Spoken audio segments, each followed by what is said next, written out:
push too hard, you go right through both levels. All right, this is my few notes on the pin magic through the trick where you take the pin and you shove it through the rubber band like that. Just push it down right through there. All right, now it's in the middle. You hear it penetrate, watch. You hear it penetrate right through there. You see that? Try the center, you go down through it like that. Stretch it out and right through. Now I'm sharing this one that you can do if you have time to set it up. It's kind of difficult to set up in front of people. There's somebody who can maybe figure out a better way to do this once I show how I'm doing it. But you can push it through once, push it through again, and it's right there.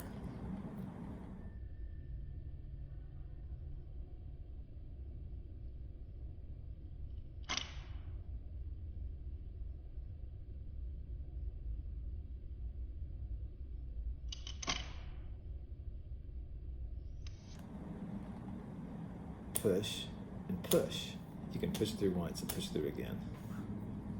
Well, you gotta be careful on this trick, because if you push too hard, you just end up on the bottom. You just go push through. All right, well, I'm mainly making this video for myself because I want to remember how to do this trick in case I don't do it in a while. And also the variation I came up with. But the basic trick is set up by holding the rubber band like this, and then I'm going to show you the way I was taught, then I'm going to show you my new method, if I can. I'm going to pull my hands around like this way. You reach in with your dominant hand, that's the one that's going to be most coordinated, and you're going to pull up on the rubber band and then take this other finger and pull it back. So if you look at this angle, I'm pushing up here and then I'm pulling back. Okay, and that's where I'm set up. Then the pin comes into play like this. All right, so that's where the pin comes into play. This way. The motion that you're going to be doing is a flicking. You're going to be taking this rubber band and flicking it. You're basically flicking it like that. It's coming off the thumb, so you're lifting. Later on, I'm showing you how not to lift up with the thumb, but if you lift up with the thumb and pull back, that's the motion. You're flicking it off like that. And when you do that, what it does, it flicks it on top of the pin, like that. So you're flicking this on top of the pin. This is the ultimate bad angle for the trick. So to set this up, I was taught to bring it up really big, grab this finger, pull it back. Because you have to be kind of on the end of this thumb. You can't be way back on this thumb or you end up with it not coming off. I mean, you might be able to pull it off. My thumb is big and fat. Now I'm doing it. So maybe I just gotten used to it. The further you can pull it back, the better, because you can show more your thumb. And it's you're not showing it. You don't want to show that part of the angle, but you can show more your thumb. You have to be careful of this finger not getting in the way. So you've got to kind of get it out of the way when you do this. So it's all that motion. And you can, sometimes I find that if I actually use the pin to kind of pull it off my finger, that helps it be natural. So instead of just, flicking it when it's up here, it jumps up and wraps around the pin.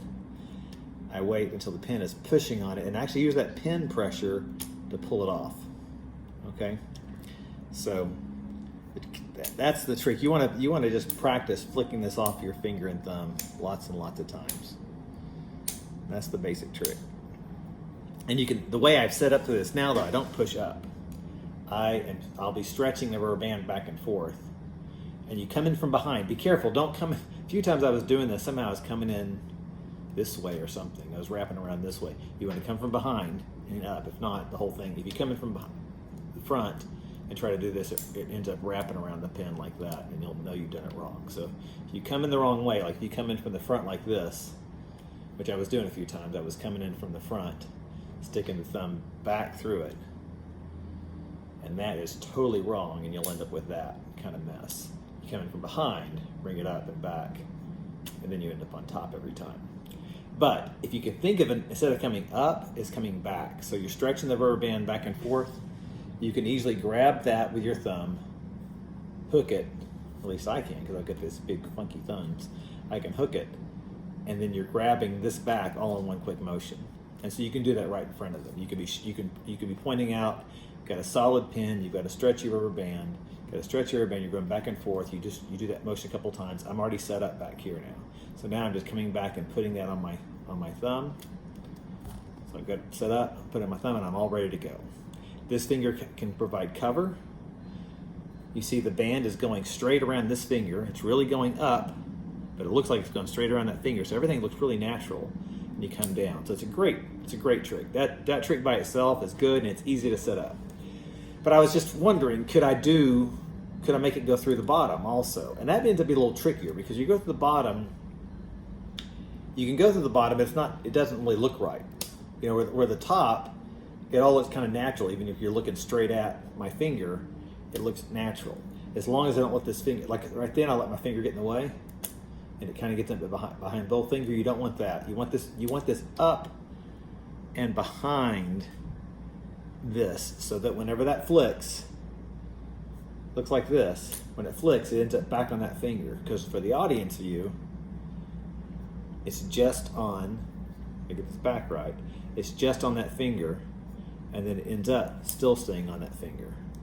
So it's just on that finger, and it's still on that finger. So it really looks natural as far as this finger goes. The bottom penetration is not that easy. You've got a lot worse angles. Okay, the setup's basically the same. You reach in for that bottom piece and pull it back. Okay, I'm pulling it back. Then I'm reaching up with this. Now it would look like that if I did it normally. Okay, but I have to let that bottom finger be down to hold it where it would be to make this natural, kind of being super coordinated here, natural size gap here. And so to do that, I've got to rotate this hand around a little bit. I've got to fit this pinky out to cover that up and rotate this around. Because if you look at it like this, it doesn't work anymore. I've got a rubber band wrapped around this finger, and both bands are coming around this finger. And that's because I started off like this, but I grabbed that band, brought it back, and then crossed it over. Okay? And so the whole thing looks bad unless I'm holding it. So if I'm in the right angle though, then I can push that right out the bottom. Oops, just like that. Super impressive. You push it out the bottom. Okay? So that one is another one you can set up. It's a little bit harder to set up in front of them, because you have to make sure they're not at this angle. You have to remember to get that pinky out. It takes a little bit more work, a lot more worse angles. But you can, it's nice to do it once in a while, so you can take it out through there. And that's probably enough. You can talk about, hey, I've just now pinned it to the top. I've got this band here, and you can this one's pretty easy. It's harder, but not as hard as the next one to set up in front of people. You can get this where you're, one thing that helps to set this up, by the way, is if you use this finger here to get this band out of the way when you're going forward, and that lets your thumb hook underneath this bottom one. So, because if you try to get, sometimes you'll end up getting both of them, and you don't want to do that when you're just going through the bottom. So what you can do is you can use this finger to push that forward a little bit as you're going back and forth. You can use this finger to push that forward a little bit. That lets the bottom band get under and come back. And so that's very, very quick. And then you can bring this finger back. So the whole thing looks like that fast. Okay, but from this angle, where you're showing more the back of your hand, you're going forward, back, and you're set up. Then you're set up I'm set up now to do it. So I say, if you're in the center and you push down, just really keep pushing. Sometimes you can get to pop out. I'm not sure how that looked. I wasn't watching my hands. You get that push down really center, and then you can get it to pop out. And you can. Sometimes I quickly go to this to show it to them. Now, how to get through both. You have to make sure you have a band that's big enough for this, because what you're going to do is you're going to sweep in under both of them like this.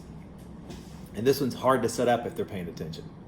So sometimes I act like I'm done with the trick, and I'll set up for this as we're talking about other things. If I'm doing, I wouldn't try to do this if I'm just doing constant tricks, but if I'm with friends and there's a break or somebody else is talking and I can get this set up, I can do it.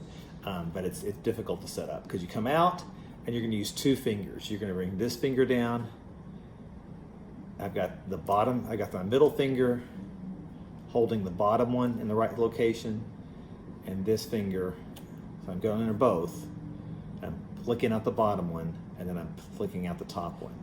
So it's a big mess underneath here, okay? But what I've got is I've got these fingers ready to do 2 shoots. I can shoot off the top one, and then I can shoot off the bottom one. So it's the same flicking motion again. I'm just now using my index finger to do one, and the other finger to do the other. So it's 2 flicking motions instead of just one. Flick once, and you gotta make sure you get it down using the pen. You flick once and flick twice. You're grabbing both of them up, grabbing the middle finger down, grabbing the top finger down. You're holding them in positions to keep it like it's a finger width apart. Okay. And then you're on top like this. And so the first flick is the top finger. Second flick is the bottom finger. I'm not worried about my angles right now. I'm trying to show it to you. I'm trying to let you see it. So the first flick is the top finger. Let me see if I can get it here. And then the second flick is the bottom finger. And it makes that double penetration.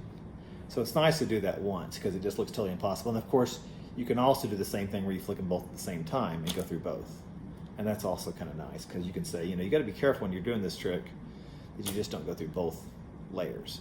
Because if you've done this trick, sometimes it's actually easier to set up for this because, well, you're going to release them both at once. And so you can kind of get away with it a little bit faster.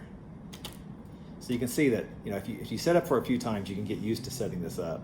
So it doesn't take long. It's just kind of convoluted. There's no reason for you to be going like this. You can get away with this, but this whole I'm going to bring this finger down, then this finger down, then I'm going to pull them back.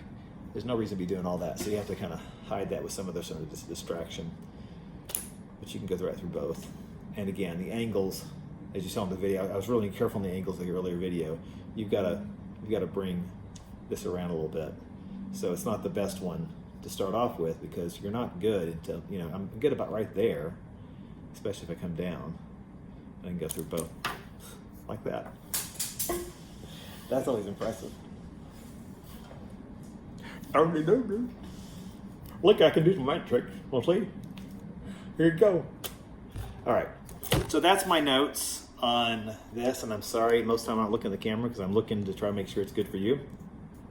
But again, the tricks are you come in from behind, you pull it back over for that top one. And that's the top one by itself is a great trick. It's in getting it where you can do it every time with a quick setup. It's nice because that one's easy to set up.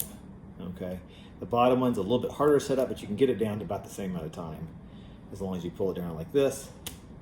Then if you do both, it's a little bit more difficult because you got to make sure when you bring that thumb in, you're keeping them separated enough for you to grab two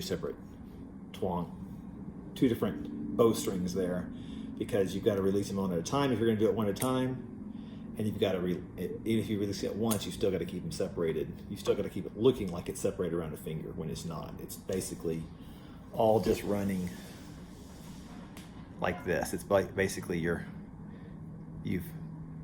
bottom finger's holding it up. It's going over your top of your thumb. This one's holding it down. This one's holding it down. So it's not as the big mess underneath here, I should say. But you're going to be releasing both of those to go down over that. And try not to drop the pen. Sometimes a little heftier pen like a Sharpie's better for this, but I was just practicing with this one today. So, in the back side, that's what it looks like. So that's about all the notes I have on that.